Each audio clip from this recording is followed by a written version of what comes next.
Why did you decide to do A Love Supreme at Tony Starlight's? Well, I didn't actually decide to do it at Tony Starlight's, but I'm really grateful or glad that we got another opportunity to do it. You know, actually, we did this I'd say about a month ago, and we did it at Jimmy Mac's, and it was A Love Supreme is a different kind of piece to play because it's not so much about the technical demands as much as the concept itself, you know. And so we did it once, and I got a chance to really, even though I've listened to it for a long time, I really got a chance to examine the work that Train did on it. Mm-hmm. And not only the work that Train did on it, but people like Bradford Marcellus, he did a recording of it, and Lincoln Center has, and several people, Pharoah Sanders, and mm-hmm. other people have done stuff in that vein. So it was nice to really submerge myself in that music and try to develop a greater understanding for it. What did you find? Well, I found pretty much what I expected. You know, that piece of music is pretty much revered for being something that crosses jazz over from a feeling of I don't know, the hard bop or the bebop or other movements like that into much more of a spiritual movement.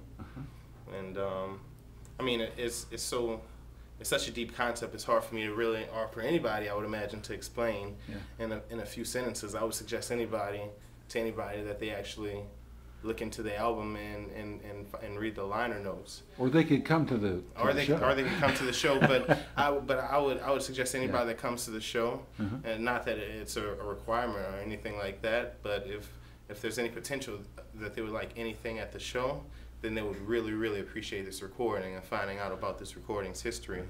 And you know, like I said, we got a chance to do it a month ago, and it was a great experience for me to actually perform the whole thing live. And I didn't really plan on doing it again, but I was approached by the Portland Jazz Festival and asked to do it again. And you know, a lot of times you don't get second opportunities or second stabs at things, and for this one we do.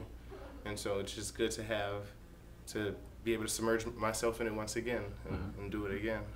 Is there anything in particular that you learned doing it the first time that you're going to put into practice in the second time?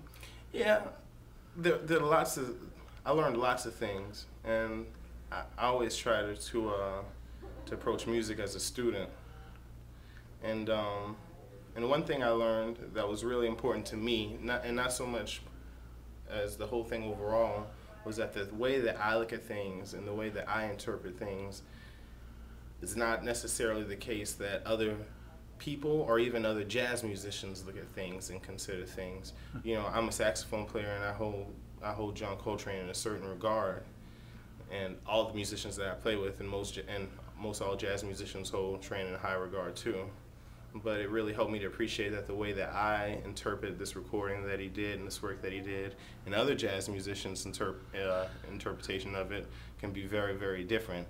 So the whole aspect of it being a conceptual thing amongst a group of people, it just became even greater to me after that. Is this the same band that you played with at Jimmy Mac's? It's slightly different. Who you have?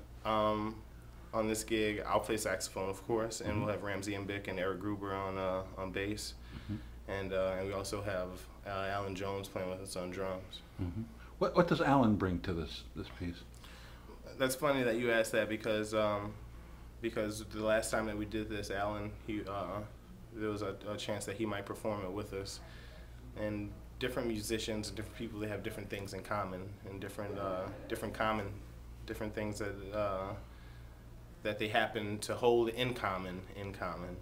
And Alan is you know, they're musicians that have different strengths and different weaknesses and different preferences of what they like to play as far as avant-garde and hard bop and bebop and all those things like that. And I think that I was really glad that Alan could do this with us, because I think we hold his music in the same regard, or at least I hope I hold it in as high of a regard as he does. You'll be playing other tunes?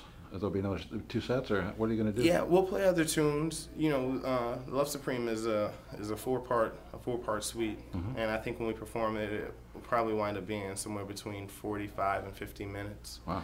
And so, but you know, it's a really great time to perform this piece. That's part of the reason why I'm excited to do it, because we're in the same month, not very far from Train's birthday.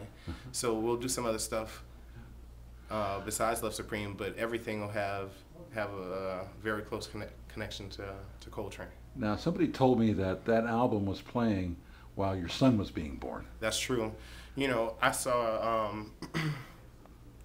a movie a long time ago. In fact, it's one of my favorite movies, and which makes it really awesome, because I'd say Love Supreme is probably one of my favorite works of music ever composed. And this movie is entitled Mo Better Blues, and they used this song in the soundtrack.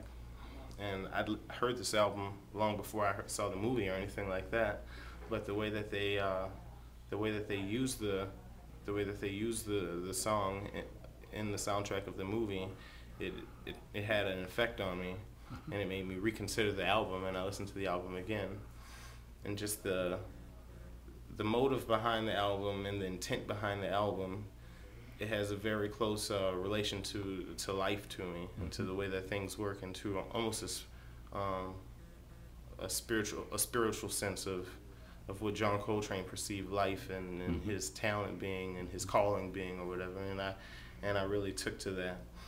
And so, of course, just like anybody else, that you want your child to have great influences and to have great roots. And for me, jazz is very spiritual and important to me. And of course, John Coltrane is. And if anybody is familiar with that music, they know that it's a very motivating piece. It's a very spiritual piece, and that's just something that I wanted him to hear from the time that he was in his mom's belly till he was. Oh, perfect.